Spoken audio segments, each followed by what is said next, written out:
નમસ્કાર વિદ્યાર્થી મિત્રો, હું રવિ રાવલ તમારી સાથે ધોરણ 11ના જીવ વિજ્ઞાન સાથે જોડાઈ ગયો છું। મિત્રો, લાસ્ટ ક્લાસની અંદર આપણે સુકોષ કેન્દ્રીય કોષ વિશે શરૂઆત કરી હતી આપણા ટોપિકની, અને તેની અંદર આપણે બે મહત્ત્વના કોષો ધ્યાનમાં લીધા હતા। એકને આપણે વનસ્પતિ કોષ નામ આપ્યું હતું અને બીજા કોષને આપણે પ્રાણી કોષ નામ આપ્યું હતું, અને તેના સિવાય તેની અંદર અસ્તિત્વ ધરાવતા પ્રોટિસ્ટા અને ફૂગ સમુદાયની પણ આપણે સૃષ્ટિની વાત કરી ગયા હતા। તો મિત્રો, આજે આપણે આગળ વધીએ સુકોષ કેન્દ્રીય કોષની અંદર અસ્તિત્વ ધરાવતી કેટલીક અંગિકાઓ। મિત્રો, સુકોષ કેન્દ્રીય કોષની અંદર અંગિકાઓનું પ્રમાણ ખૂબ વધુ પ્રમાણમાં છે। બધા સુવિકસિત છે, બધાના કોઈક વિશિષ્ટ કાર્યો છે, એટલે આદિકોષ કેન્દ્રીય કોષની અંગિકાઓ કરતાં સુકોષ કેન્દ્રીય કોષની અંગિકાઓ કમ્પેરેટિવલી થોડીક જટિલ છે। અને આજનો ટોપિક અથવા તો સુકોષ કેન્દ્રીય કોષ આપણે કહી શકીએ, તેનો આખો જે ટોપિક છે, જે પોર્શન છે, એ કમ્પેરેટિવલી આદિકોષ કેન્દ્રીય કોષ કરતાં થોડોક જટિલ અને લાંબો છે। મિત્રો, તો સૌથી પહેલાં આપણે શરૂઆત કરીએ આજે સૌથી પહેલી એક અંગિકા, જેનું નામ છે કોષરસ પટલ। કોષરસ પટલ શબ્દ વિશે આપણે ઓલરેડી આદિકોષ કેન્દ્રીય કોષની અંદર ચર્ચા કરી ગયા હતા। સેમ વસ્તુ છે, સેમ સ્ટ્રક્ચર છે, પણ અહીંયા થોડુંક આજે આપણે ડીપમાં અને ડિટેલમાં સમજવાનું છે, જેને આપણે ઇંગ્લિશમાં સેલ મેમ્બ્રેન તરીકે ઓળખીશું। ઓકે, હવે જુઓ, વનસ્પતિ કોષ હશે તો તેની અંદર સૌથી બહારની સાઈડ આપણે વાત કરી ગયા હતા કોષ દિવાલ હશે। કોષ દિવાલની એકદમ અંદર આપણે સ્ટ્રક્ચર જોવા જઈએ તો કંઈક આવા પ્રકારની રચના આપણે જોઈ ગયા હતા। તો સૌથી બહારે થશે કોષ દિવાલ। ઓકે, આખો તમે વનસ્પતિનો કોષ માની લો, બહારની સાઈડ થઈ જશે કોષ દિવાલ, અને અંદરનો જે વિસ્તાર દોર્યો છે જેને આપણે કોષરસ પટલ તરીકે ઓળખીશું। અને માની લો એક્ઝામ્પલ તરીકે પ્રાણી કોષ છે, તો પ્રાણી કોષની અંદર કોષ દિવાલનો અભાવ હશે, ફક્ત તેની અંદર કોષરસ પટલ એટલે કે સેલ મેમ્બ્રેન પ્રેઝન્ટ હશે। ક્લિયર? આ ખાસ ડિફરન્સ યાદ રાખી લેજો। હવે આગળ વધીએ તો કોષરસ પટલની શોધ કોણે કરી? તો મોસ્ટ ઇમ્પોર્ટન્ટ MCQ થઈ જશે, નીટ ઉપર ફોકસ કરતા હો તો ખાસ યાદ રાખી લેજો। સાયન્ટિસ્ટના નામ છે સિંગર અને નિકોલસન, જેમણે વર્ષ 1972ની અંદર કોષરસ પટલની રચના આપણે દર્શાવી, જેને એને નામ આપી દીધું છે ફ્લુઇડ મોઝાઇક મોડલ। ફ્લુઇડ મોઝાઇક મોડલ, તમને એવું જરૂર નથી કે કોષરસ પટલના હેડિંગથી જ ક્વેશ્ચન પૂછાય। ફ્લુઇડ મોઝાઇક મોડેલ દર્શાવો અથવા તો સમજાવો, આકૃતિ સહ સમજાવો, એવા કોઈ પણ ક્વેશ્ચન રૂપે તમને આખું ક્વેશ્ચન ટ્વિસ્ટ કરીને અથવા તો ફેરવીને પૂછી શકે છે। હવે કોષરસ પટલની આપણે જાણકારી ક્યારે મળી? તો આપણે ખ્યાલ છે ઈસવીસન 1950ની અંદર હાઈ ક્વોલિટીનો માઇક્રોસ્કોપ, જેને આપણે ઇલેક્ટ્રોન માઇક્રોસ્કોપ તરીકે ઓળખીએ છીએ, તો ઇલેક્ટ્રોન માઇક્રોસ્કોપની શોધ 1950ની અંદર થયા બાદ મનુષ્યના રક્તકોષ, ઓકે, મનુષ્યના રક્તકણ અથવા રક્તકોષ અથવા રેડ બ્લડ સેલ પણ આપણે તેને કહી શકીએ, મનુષ્યના રક્તકોષની અંદર અથવા તો અસ્તિત્વ ધરાવતું કોષરસ પટલનો અભ્યાસ કરવામાં આવ્યો, જેના ઉપરથી સિંગર અને નિકોલસન નામના વૈજ્ઞાનિકે ફ્લુઇડ મોઝાઇક મોડલ આપણે આપ્યું। આગળ વાત કરીએ તો આ રચના આપણે ઓલરેડી સમજી ગયા છીએ, જેને આપણે માની લો અત્યારે પ્રાણી કોષ નામ આપી દઈએ। તો પ્રાણી કોષની અંદર સૌથી બહારનો જે વિસ્તાર છે, જેને આપણે કોષરસ પટલ તરીકે ઓળખીશું। કોષરસ પટલની અંદર કેટલી અંગિકાઓ જોવા મળે છે? જેમ કે કોષ કેન્દ્ર, તેના સિવાય કણાભસૂત્ર, ગોલ્ગીકાય, અંતઃકોષરસ જાળ, કોષરસ, આ બધી વસ્તુ આપણે ભણવાની છે। તો આજે આપણે કોષરસ પટલને જો પ્રાણી કોષની અંદર અસ્તિત્વ ધરાવતા કોષરસ પટલને જો આપણે ઝૂમ કરીએ અને ઝૂમ કરીને ખાલી આટલો પોર્શન સમજવાનો પ્રયત્ન કરીએ તો કંઈક આવી રચના તૈયાર થશે, કંઈક આવું સ્ટ્રક્ચર તૈયાર થશે। હવે આ જે સ્ટ્રક્ચર તૈયાર થાય છે તેની અંદર ઘણા બધા ટર્મ તમારા માટે નવા હશે, ખાસ યાદ રાખી લેજો। તો આખી રચના આપણે ટોપિક વાઇઝ સમજતા જઈએ। આખી જે રચના છે તે સૌથી વધુ પ્રમાણમાં લિપિડ અને પ્રોટીનની બનેલી છે। તો અહીંયા રચના ઉપર ફોકસ કરો। રેડ કલરના જે મેં રાઉન્ડ ડ્રો કર્યા છે તેને આપણે ઓળખીશું લિપિડ તરીકે। ઓકે, દેખાય છે રેડ કલરના જે ડોટ્સ દેખાય છે તેને આપણે લિપિડ તરીકે ઓળખીશું। પ્લસ તેની અંદર આપણે જોવા મળશે વિશિષ્ટ પ્રકારના પ્રોટીન। પ્રોટીન મુખ્ય બે પ્રકારના જોવા મળે છે, આગળ આપણે વાત કરવાની છે। એક પ્રોટીન જેને નામ આપી દીધું છે અંતર્ગત પ્રોટીન, અને બીજું પ્રોટીન જેને નામ આપવામાં આવ્યું છે બહિર્ગત પ્રોટીન। બહિર્ગત એટલે કે પટલના બહારના વિસ્તારમાં અંતર્ગત એટલે કે પટલની અંદર જો પટલની અંદર જો ખૂપેલો હોય તો તેને આપણે અંતર્ગત પ્રોટીન તરીકે ઓળખીશું. પ્લસ આપણે તેની અંદર જે પ્રોટીનની જે રચના દેખાય છે તેની ઉપર જોડાયેલું હશે શર્કરા. ઓકે, ગ્લુકોઝ, ફ્રુક્ટોઝ ઘણા બધા હોઈ શકે છે. પ્લસ તેની અંદર જોવા મળે છે કોલેસ્ટેરોલ. ઓકે, અને ત્યારબાદ તેની અંદર આપણે વાત કરવાની છે લિપિડની રચના. તો આટલું સ્ટ્રક્ચર ખાસ યાદ રાખી લેજો. આ પણ કોલેસ્ટ્રોલ, અહીંયા કને જે સ્પ્રિંગ જેવું સ્ટ્રક્ચર દેખાય છે કોઈ નવી વસ્તુ નથી, તે કોલેસ્ટેરોલ જ છે. ગ્રીન કલરના જેટલી પણ લાઇનિંગ કરેલી છે બધી કોલેસ્ટેરોલની છે. બ્લુ કલરની જેટલી પણ લાઇનિંગ્સ અને સ્ટ્રક્ચર ડ્રો કરેલા છે તે બધા કોઈક પ્રકારના પ્રોટીન અંતર્ગત અને બહિર્ગત છે. રેડ કલર અને બ્લેક કલરની જે લાઇનિંગ દોરેલી છે તેને આપણે ટૂંકમાં લિપિડ તરીકે ઓળખીશું. ક્લિયર? તો મિત્રો આગળ વધીએ. હવે આપણે લિપિડની રચના જે જોઈ તે આખી દ્વિસ્તરીય છે. આકૃતિની અંદર તમે સરળતાથી સમજી શકો છો. રેડ કલરના ડોટ્સ ઉપરની સાઈડ પણ દેખાય છે, નીચેની સાઈડ પણ દેખાય છે. આકૃતિ ઉપર ફોકસ કરો તો અહીંયા જો લિપિડ ઉપર આવી જઈએ તો આ ઉપરનું સ્તર થઈ જશે, આ નીચેનું સ્તર થઈ જશે. બંને સ્તર ભેગા થાય છે એટલા માટે એનું નામ પડી ગયું છે દ્વિસ્તરીય આવરણ. હવે આ દ્વિસ્તરીય આવરણ જે રચના તૈયાર થાય છે તેની અંદર આપણે બે વિશિષ્ટ એરિયા મળશે. એક પોર્શન મળશે આપણે શીર્ષ પ્રદેશ અને બીજો પોર્શન મળશે આપણે પૂછ પ્રદેશ. આકૃતિ ઉપર આવી જાઓ તો અહીંયા કને જુઓ, આ વાળો પોર્શન બ્લેક કલરથી નોટિફાઈ કરી દઉં છું. ઓકે, આ નીચે વાળું લઈ લઈએ આપણે. નીચેનો જે રેડ કલરનો એક ડોટ છે તેને આપણે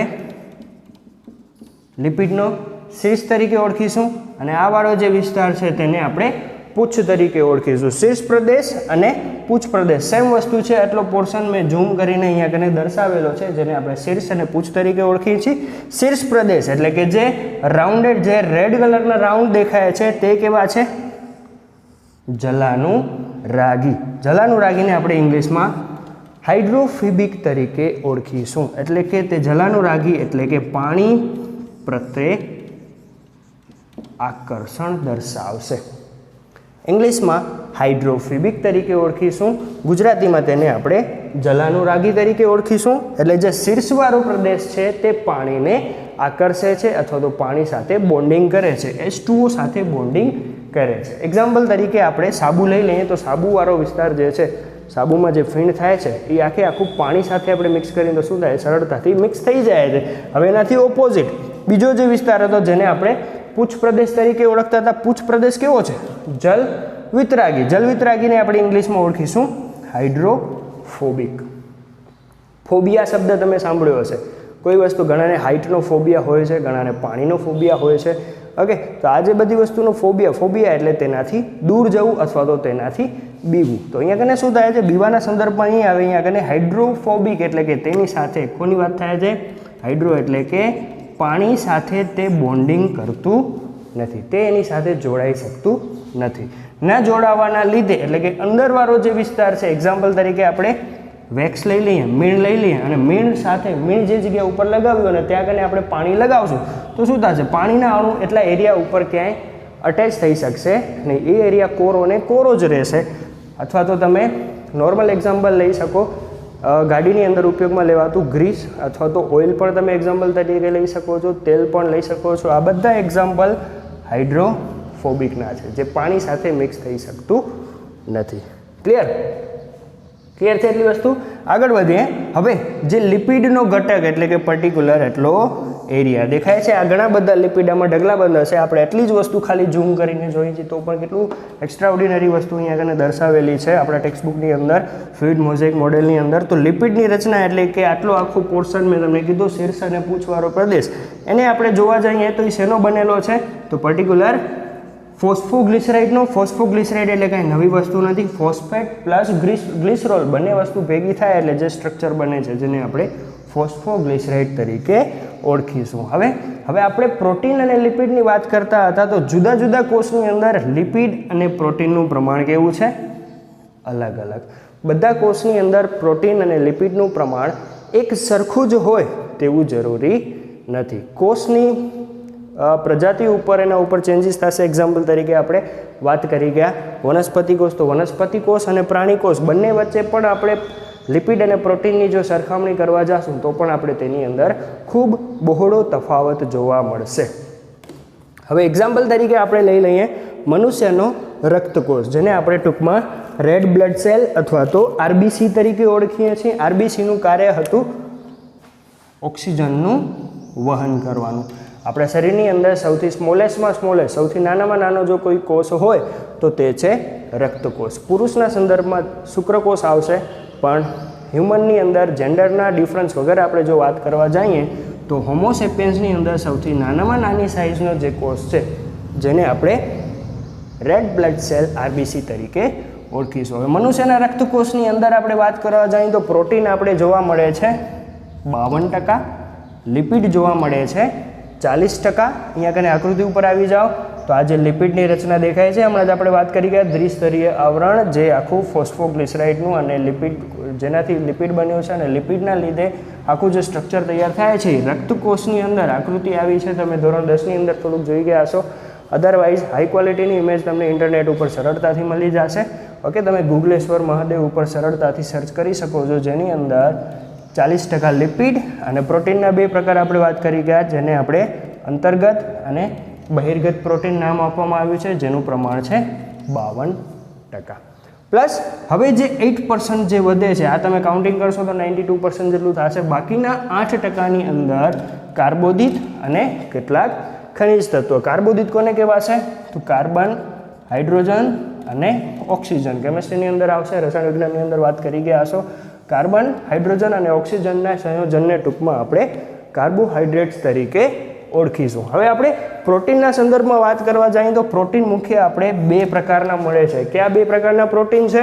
તો સૌથી અંદરની સાઈડનો વિસ્તાર જેને આપણે અંતર્ગત પ્રોટીન શું કામ કીધું છે? કારણ કે દેખાય છે આખું પ્રોટીન કોષરસ પટલની અંદર ખૂપેલું છે. દેખાય છે આ આખું સ્ટ્રક્ચર આપણે ઝૂમ કરીને જોઈએ તો આ ખૂપેલું પ્રોટીન લિપિડનો શીર્ષ પ્રદેશ અને પૂંછવાળા પ્રદેશની અંદર ખૂંપી જાય છે. જ્યારે બીજા પ્રકારના પ્રોટીનનું નામ આપી દીધું છે બહિર્ગત. શું કામ? કારણ કે લિપિડના આવરણથી બહારની સાઈડ આવેલું છે. દેખાય છે, જેને હમણાં જ આપણે વાત કરી કે નામ આપી દીધું છે બહિર્ગત પ્રોટીન. સરળ ભાષામાં અહીંયા લખી દીધું છે અંતર્ગત અંશતઃ અથવા તો સંપૂર્ણ રીતે ખૂપેલા હશે, બહિર્ગત જે બાહ્ય સપાટી પર ગોઠવાયેલા હશે.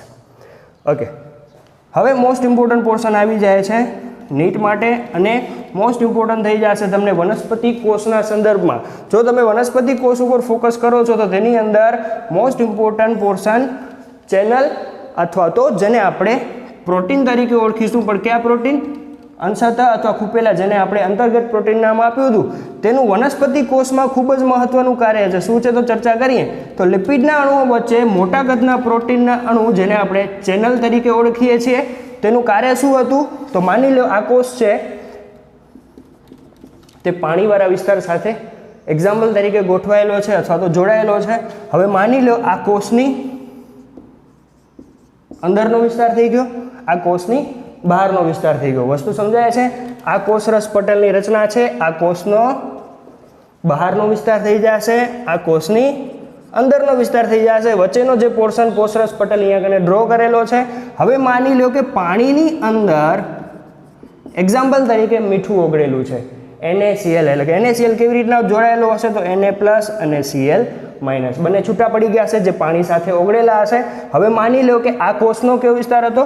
નીચેની સાઈડ માની લો, ઇમેજિન કરવું પડશે થોડુંક, અંદરનો વિસ્તાર. તો અંદરના વિસ્તારમાં એક્ઝામ્પલ તરીકે કોષને ફક્ત Na+ની જ આવશ્યકતા છે. વસ્તુ સમજાય છે? માની લો કે કોષના અંદરના વિસ્તારમાં ફક્ત Na+ની જ આવશ્યકતા છે, તો Na+ જ ખાલી સિલેક્ટ કરીને મોકલવાનું કાર્ય કરે છે કોણ? અંતર્ગત પ્રોટીન. Cl- ને અહીંયા કને રોકી દેશે, પ્રોહિબિટ કરી દેશે. તમે નવરાત્રિમાં ગયા હશો ઘણી જગ્યા ઉપર, તો તમારા પાસે જો પાસ અવેલેબલ હોય તો જ તમને એન્ટ્રી મળે છે, અધરવાઇઝ તમને એ લોકો ગ્રાઉન્ડની અંદર એન્ટર થવા દેશે નહીં. સેમ પ્રોસેસ અહીંયા કને થઈ જાય. જેમ ગેટકીપર તરીકે ગેટ વગરને જે ગાર્ડ હોય છે શું કરે છે? તમારો પાસ ચેક કરે કે તમારા પાસે જો પાસ અવેલેબલ હશે તો જ તમને નવરાત્રિના ગ્રાઉન્ડમાં, ઓકે, ગામડાની અંદર છૂટ હશે, પણ સિટીની અંદર સિસ્ટમ આ રીતે ફોલો થાય છે, તો આ વસ્તુ તમને ફોલો કરવી પડશે. સેમ મિકેનિઝમ છે કોનું? અંતર્ગત પ્રોટીનનું. એટલે એને આપણે SP એમ એટલે કે સિલેક્ટિવ પરમિએબલ મેમ્બ્રેન તરીકે ઓળખીશું. શું કામ? કારણ કે તેને ફક્ત Na પ્લસને જ સિલેક્ટ કર્યો છે, Cl માઇનસને ના પાડી દીધી છે. ઓકે, હવે લિપિડની આપણે વાત કરતા હતા. જે દ્વિસ્તરીય આવરણ આખું તૈયાર થયું છે તે કેવું છે? અર્ધ તરલ પ્રકૃતિ ધરાવે છે. એટલે કે અર્ધ તરલ પ્રકૃતિ કોને કહીશું? તો થોડું ઘણું જેલી જેવું સ્ટ્રક્ચર, બહુ પાણી જેવું પણ નહીં હોય અને બહુ ઘન સ્વરૂપ પણ નહીં હોય. જે મહત્ત્વની વસ્તુ પ્રોટીનની ગતિ ઉપર કાર્ય કરે છે. કારણ કે આની અંદર આપણે ખ્યાલ છે આ વસ્તુ શું થશે? જ્યારે હમણાં જ મેં તમને સમજાવ્યું, જ્યારે Na પ્લસ અંદર આવશે ત્યારે શું થશે? પ્રોટીનને ઓપન કરવું પડશે. પ્રોટીનને ખોલવા માટે આજુબાજુની સ્પેસ જો ફ્લેક્સિબલ નહીં હોય, મૂવેબલ નહીં હોય, તો આ ચેનલ ક્યારે ઓપન થઈ શકશે નહીં. એટલા માટે ઓપન થવા માટે લિપિડ કેવું પોતાની પ્રકૃતિ ધરાવે છે? અર્ધ તરલ પ્રકૃતિ. હવે અર્ધ તરલ પ્રકૃતિનું મહત્વ શું છે? તો એનું મુખ્ય કાર્ય થઈ જશે કોષની વૃદ્ધિ. દેખાય છે કોષ સૌથી પહેલાં નાની સાઇઝનું હશે. કોષ વિભાજન વિશે મેં તમને એક્ઝામ્પલ આપી દીધું છે. તો જે કોષની સાઇઝમાં જે વધારો થાય છે એ કોના લીધે છે? તરલતાના લીધે. પ્લસ આપણે ખ્યાલ છે આપણે અત્યારે બહુકોષીય સજીવની વાત કરીએ છીએ, એટલે ફક્ત એક જ કોષ નહીં હોય, આવા ઢગલાબંધ લાખો કરોડોની સંખ્યામાં આજુબાજુ કોષો ગોઠવાયેલા હશે. આપણે તેમાંથી ફક્ત એક જ કોષ વિશે વાત કરીએ છીએ. તો આ બધા કોષો વચ્ચે પહેલો કોષ બીજા કોષ સાથે જોડાયેલો હશે, બીજો ત્રીજા સાથે. આ બધા જે ઇન્ટરકનેક્ટેડ હોય છે, ઇન્ટરકનેક્શનનો રોલ પ્લે કરે છે લિપિડની તરલતા, જેને આપણે ટૂંકમાં આંતર સંબંધ તરીકે ઓળખીશું. તેના સિવાય આપણા શરીરની અંદર એક્સ્ટ્રા ઓર્ડિનરી આપણે હ્યુમનની વાત કરી દઈએ તો તેની અંદર ઘણા બધા હોર્મોન્સ, અંતઃસ્ત્રાવો ઝરે છે. તો અંતઃસ્ત્રાવો ઝરવા માટે પણ તેની તરલતા મોસ્ટ ઇમ્પોર્ટન્ટ રોલ પ્લે કરે છે. પ્લસ આપણા શરીરની અંદર જો કોઈ વેસ્ટ મટીરિયલ આવી જાય તો તેનું ભક્ષણ કરવું, અને વૃદ્ધિ થતી હશે એનો મતલબ તેની અંદર થોડી ઘણી કોષ વિભાજનની પ્રક્રિયા. ઓકે, હાઇટ વધે છે, શરીરનો ડાયામીટર વધે છે, હાથ લાંબા થાય છે, પગ લાંબા થાય છે, શરીરનો કોઈ પણ વિસ્તાર વધે છે, તો એ વધવા માટે આવશ્યકતા હશે કોષ. ઓકે, હવે એ કોષ નવા સ્વરૂપમાં નવા કોષ ક્યારે એડ થશે? જ્યારે તેની અંદર કોષ વિભાજનની પ્રક્રિયા પૂર્ણ થશે. જે મેં તમને કોષ વિભાજનની basic knowledge, basic idea last લેક્ચરની અંદર આપ્યો હતો, ભૂલી ગયા હો તો એ જોઈ લેજો. અને આપણે પ્રકરણ નંબર 10 ચેપ્ટર નંબર 10 જે આપણું આપ્યું છે પાર્ટ 1ની અંદર, 11thની અંદર, તે આખે આખો કોષ વિભાજન, એક કોષમાંથી બે કોષ કેવી રીતના બને છે તેના ઉપર તૈયાર કરવામાં આવેલ છે. ક્લિયર? તો મિત્રો આજે આપણે કમ્પ્લીટ કર્યું છે આખે આખું સુકોષ કેન્દ્રીય કોષની અંદર એક વિશિષ્ટ અંગિકા, સૌથી મોટામાં મોટી અને વિશિષ્ટ અંગિકા, જેનું કાર્ય આપણે થોડું ઘણું સમજી ગયા, જેને આપણે કોષરસ પટલ અથવા ઇંગ્લિશમાં સેલ મેમ્બ્રેન તરીકે ઓળખીશું. જેની શોધ સિંગર અને નિકોલ્સને ઇલેક્ટ્રોન માઇક્રોસ્કોપની શોધ 1950માં થયા બાદ એપ્રોક્સિમેટલી 22 વર્ષ રહીને તેની શોધ કરી, જેને નામ આપવામાં આવ્યું fluid mosaic model. Clear? I think તમારું ફ્લુઇડ મોઝેઇક મોડલ વિશે કોન્સેપ્ટ ક્લિયર હશે. જો કોઈ પણ તમને ડાઉટ ક્રિએટ થાય તો તમે મારો કોન્ટેક્ટ કરી શકો છો. Clear? Thank you very much.